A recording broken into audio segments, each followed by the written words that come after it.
All right, so last time we were talking about dualism in sort of general way, just sort of laying out the position, at least significant parts of the position and varieties of substance dualism. We're now going to talk about the motivation, but on both sides of this. So the motivation for being a substance dualist, and also some motivation for avoiding this position.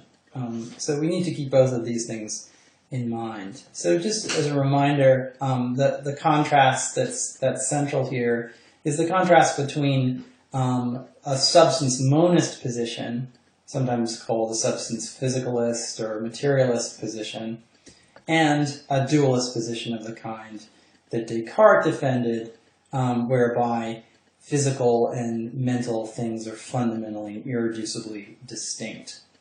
So Descartes, as we have established here, was wedded to the dualist position, and he had some very, what he thought were at least compelling reasons for endorsing this view, some arguments that are worth considering and talking about.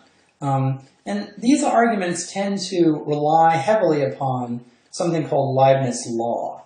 So here's Leibniz again. His name's come up now a couple of times, so here he is again. Leibniz is famous for many things in philosophy. This is yet another one. That is this principle, which is sometimes referred to as the indiscernibility of identicals. So there are two versions of this that we can think about. One is sort of the positive version. It says that given any substances S1 and S2, if S1 and S2 are identical, that is, S1 and S2 are just two different names for the same substance, then those two things, those substances, have all the same properties. More specific, in more detail, for any property F, the first substance has that property, if and only if the second substance has that property. Right? So if two things are identical, if two substances S1 and S2 are identical, then they share all the same properties. A second version of this, which is logically equivalent, says, given any substances S1 and S2, if there's some property that distinguishes them, that is, there's some property that S1 has and S2 doesn't, or the other way around, then S1 and S2 cannot be the same thing. And this principle underlies much of Descartes' reasoning for dualism. We can see this at work in what's probably the best known argument for substance dualism that Descartes or anyone else has ever given, which I'm referring to here on this slide as the argument from doubt. It's also known, widely known as the argument from conceivability. The argument goes like this. So each of us can find ourselves, when we think about these issues, we find that we cannot doubt the present existence of our own mind. So if we try to imagine a hypothetical situation in which we are currently thinking about things, and the world could be in all sorts of strange ways, in that situation, no matter how strange the world is imagined to be, we ourselves must continue to exist. So it's impossible to doubt the present existence of your mind at the moment of doubting. But that's not true about your body. It's not true about your brain. It's not true about anything physical. It's possible, Descartes suggested, to doubt the present existence of all physical things. That's always an open possibility. And the conclusion from this, and by appealing to Leibniz's law, he got this conclusion. The conclusion is that my mind is distinct from my body. Now, in terms of thinking about this argument, what we really want to focus on is this hypothetical situation which Descartes described in the Meditations on First Philosophy, which is associated with a very famous Latin phrase called cogito ergo sum.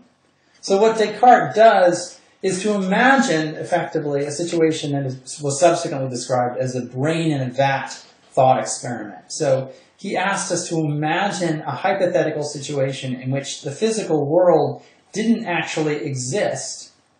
There was no world out there. All that there existed was our mental activity and perhaps the mental activity of some other agent. He imagined what he called an evil genius who was deceiving us into thinking that the physical world was actually out there.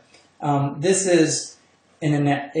was the inspiration for the plot of The Matrix, which, as you'll know, describes a situation in which the vast majority of people on the Earth are living under the illusion that they're leading normal lives, whereas in fact the experiences they're having are a computer-generated simulation, and the computers are working away to keep their brains active so that their bodies can be used to produce electricity. So this is a scenario which we'll return to later in the course, but it's the scenario which gives rise to this intuition that we can imagine a possible state of affairs in which the physical world is either completely gone or utterly different from what we imagine it to be. But in that situation, we're left with our own mental life as a sort of fixed point. The mental life continues to exist, therefore. So our access to our mental life seems to be our epistemic access to our mental life seems very different to our access to the external world. And that's what this thought experiment points us toward. Now, in addition to that argument, there's some others which also rely upon this principle due to Leibniz of the indiscernibility of identicals. There is, for example, the argument from space. And this argument is quite simple. It just goes like this. My mind is not extended in space. It has no spatial extension. It has no spatial location. When we think about our mental states, they're not the kinds of things that could be measured geometrically. It doesn't seem that even makes sense to talk about. Whereas our body, our brains, for example, our bodies more generally, or physical objects more generally, are space-filling entities. We can measure them. They seem to have spatial extension. They seem to have determinate spatial location. And so that's a difference between the mind and the body. And then we can appeal then to Leibniz law to give us the conclusion that minds and bodies must be different kinds of things, because there's this property, that is a property of being extended in space, which bodies have but minds do not. So Leibniz law kicks in there again.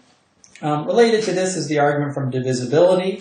Descartes believed, and as many people have thought was also correct, that the mind is not divisible into parts. There's a sense that we have of ourselves, our consciousness, as being all of a piece.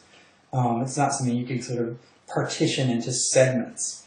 But that's not true about the body. The body can be readily partitioned into segments. The brain, for example, consists of two hemispheres. You can cut the connection between the hemispheres, the corpus callosum, and then you'll have the left hemisphere and the right hemisphere.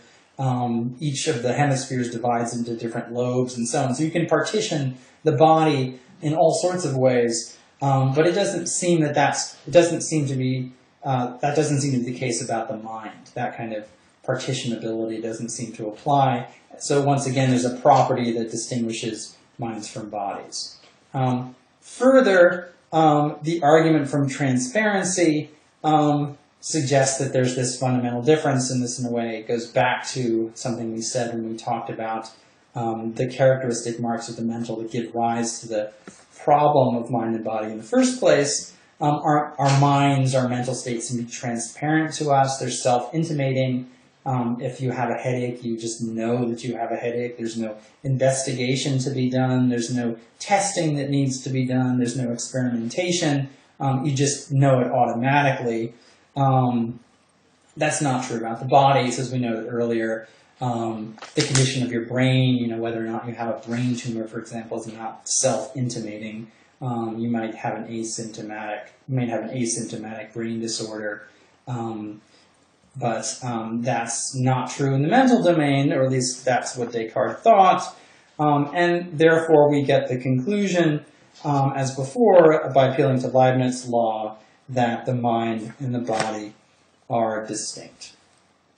So here we have a collection of arguments all of which appeal to the same fundamental principle, a principle of logic, the indiscernibility of identicals, which all lead us to the conclusion that minds and bodies are metaphysically different kinds of entities. So those are the sort of fundamental motivations for the Cartesian view. In terms of pressing against the Cartesian view, it's worth noting that Descartes' view, despite its appeal, its initial appeal at least, runs into a very fundamental problem, which we should have on the table. So if we remind ourselves of the fact that the Cartesian view of the relation between the mental world and the physical world is one in which there's this constant to and fro between them, mental events like decisions give rise to goings-on in the physical world, like acts of throwing things, and goings-on in the physical world, like bricks flying through the air, give rise to events in the mental world, and there are these causal connections between the two things. And this seems very commonsensical in a certain way. As we've noted now a couple of times, it seems very natural to think about the mental and the physical as having this kind of relationship, this kind of intimate connection. So what's the problem? The problem is that it's not at all clear how something that is not physical in character, something immaterial, something that lacks spatial extension, that has no spatial characteristics, that has no mechanical properties, causal mechanical properties, how such a thing of that sort, like the mind, on Descartes' view, could have this causal influence on things that does have those properties. So the problem here is that it's simply, from a metaphysical point of view, quite mysterious how these two domains can have this intimate connection, given what we understand about the nature of causality. So we can connect this up with what's sometimes called the causal closure thesis, which says that only physical things, only material things, like bodies and brains, say, can causally interact with physical things. Things like that. Physical things can only causally interact only with other physical things, not with mental things, at least not if those mental things don't have some kind of physical realization. So causal connections between physical and non-physical things are ruled out. The physical world, as it's sometimes said, is causally closed. Physical can only causally interact with physical. There's no possibility of crossing that line between the physical and the mental according to the way Descartes thought about that line, where it marks a sort of fundamental divide in the nature of reality. And this is a problem that was pointed out by various contemporaries of Descartes, most famously Princess Elizabeth, who, though has not got nearly so much attention as Descartes has, made this very good observation.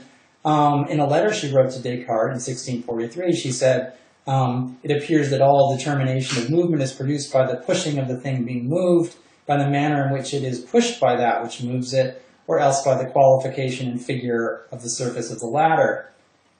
Contact is required for the first two conditions and extension for the third, but you entirely exclude the latter, that is extension, from the notion you have of the soul, and the former seems incompatible with an immaterial thing. Right? So if we recall, according to Descartes, minds are thinking things, they're not extended things, they don't have extension in space, and it's unclear how an immaterial object could have contact with a material object. It's just not at all clear how to make sense of that suggestion. So what we wind up with, fundamentally, is a worldview that doesn't really make sense. If you think about causation as something that in the physical world is involving at some fundamental level contact between physical objects, which are themselves, contact between objects which are also extended in space, that sort of picture does not seem to make sense in the context of Descartes' thinking about the relationship between the mind and the body. So what we have, in fact, is the Cartesian interaction is playing with metaphysical fire. You're trying to work to run a metaphysical story that simply doesn't square with fundamental assumptions that are widely made about the nature of causation and the relationship between the mental and the physical.